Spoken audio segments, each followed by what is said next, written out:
this Insight video tutorial I'm going to show you how to navigate and find the battery and loop calculation tool for Tactis. So in the config tab, select your node, right click and go down to battery and cable length calculator. And you can see in here it gives you the overview. We can then see the control panel. You can set some values, whether it's 72 hours or 24 hours, number of devices with the LED on, typically that's 5, but it may be more or less depending on if it's intrinsically safe. The required alarm time, so typically that's going to be 30 minutes. And then you can say save. Obviously if we start to look at others areas of the system, so if we look at the devices here, as you can see we have some devices loaded on.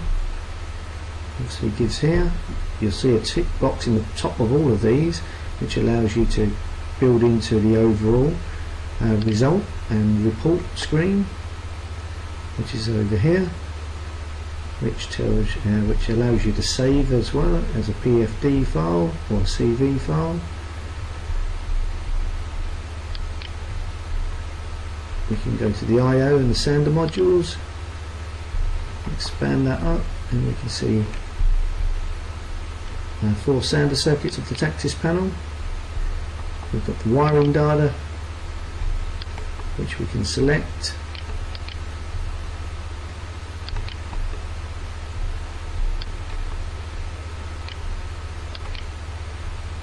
For our sanders and our loops. And we can specify whether it's all the same or specify for each circuit. So the tool is quite handy. We can apply other loads, so if you've got any power supply units like door mags, etc., and you want to include them in the results, you can check here. And once you're done, you can just say save. For further information relating to the Insight product range, don't forget to check out the website at www.insightfire.com.au.